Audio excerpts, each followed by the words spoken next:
Hey everybody, welcome to the historic Gulfgate neighborhood in Sarasota, Florida. I'm Joe Granado. I realized that we've never given you guys a proper tour of our studio, and I thought today would be a good day to rectify that. So without further ado, welcome everyone to NESmaker Studios. Come on. So one thing that's really cool about this building is that this used to be the Gulfgate Library, and we love that. You know, we really want to carry on the tradition of that because we're not just here to create new media, we're also here to preserve classic media and the way in which it was created. So it all started in this room here. In fact, we used to just have this room, and this was where the New 8-Bit Heroes studio was, right? And it all started not as a game project, it started as a film. We're both filmmakers, we're both artists, we're both musicians, we've developed games, we do all these things, but it started as a film. And this is our film production station right here. We have a post-production workstation here. We have a small scale in-house recording studio where I can crank out lovely music by tickling the ivories. And you know, I compose soundtracks, I can work on music for the games that we're creating, even though a lot of them these days are being converted into chiptune. So that's what happens at this station. Over here, this is where most of the NESmaker work happens. This is where I do create new versions of NESmaker. We work on our flagship game, Mystic Searches. You can actually see a lot of the brainstorm is up here, all scattered around haphazardly around this desk area. And this is also where we are creating new modules for you guys. We are creating Gamer Quest, Rob McCallum's RPG game. All the things related to NESmaker and the NES games that we create generally happen right here. Over here is, at the light table, is Austin McKinley. Hey, welcome. When I'm not doing pixel art, this is where I draw all my comic books. My main project for this summer is Tales of Mr. Ree Volume 5 with Dirk Manning. About 80 pages deep in that, but I finished my quota for the week. So today I'm drawing one of my own stories. This is a short starring the Mop-Up Crew. This is also where I drew every single page of the Mystic Searches comic book that's coming out this summer. There's always more projects than time in this place. That's where the time machine will come in handy later. Speaking of time, one of the things we spend a lot of time doing these days is fulfilling all our own orders. One just came in now. I'm going to print out the label from here, and I'll show you where I package them up in just a minute.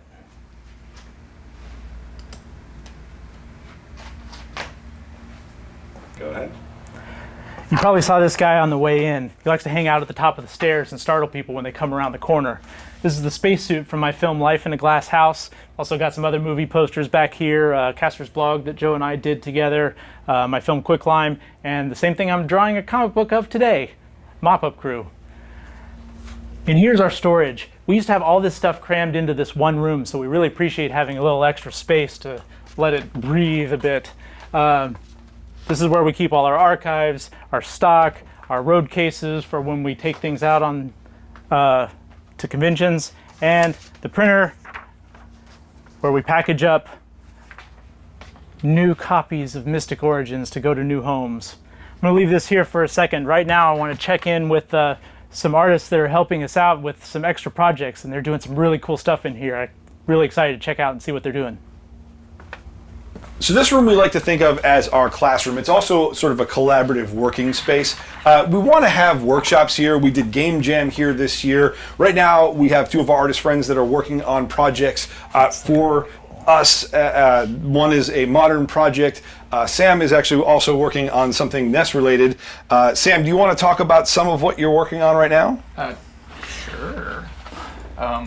Just putting together some rough monster concepts for Gamer Quest. Gamer Quest is Rob McCallum's RPG game. Talk about some of the monsters that we're seeing here. So I'm leaning heavily, at least for this first batch, into the cyborg aspect, less of the mutant aspect. So I've got a sort of an evolutionary line of bird cyborgs that progressively pilot larger cyborgs, which I think is cool. Nesting cyborgs. Another one of my favorites is the Mecha Centaur, which awesome. Just looks silly. Yeah. I got a bomb robin, a bomb blowfish, sniper, The sniper chameleon is That's great. choice. Yeah, sort of a Darth Vader-y Skeletor cow with cool Gatling udder. That's awesome. I was gonna crank out as much as I can. That's awesome. And while we're creating art for these, sometimes it's important to look at other games in this style to know what's going to play and what's going to work. And for that, we have these testing areas. Austin, you want to show the testing areas here? We got a couple of retro USB AVSs set up here where we can test our games. It's not just about NESmaker games. We also have Lizard by Brad Smith. We have a whole collection of homebrew games that we bring in here and play on modern televisions as well as in the 80s room. This is the last room in the studio, and right now it is set up as our 80s living room, but really this is our film set. This is actually a set we built.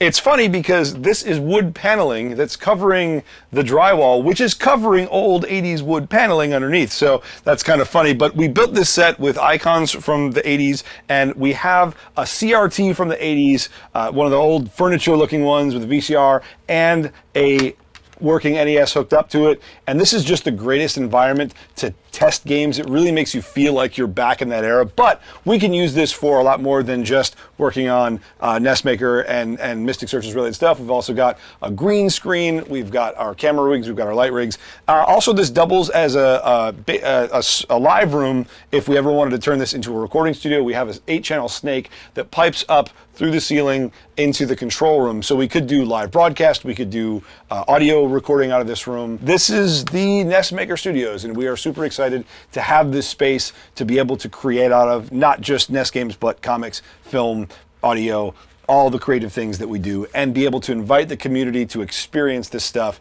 and to create with us. So thank you for checking this out. This has been the first ever tour of NESmaker Studios, and we're really glad that you hung with us for this little video.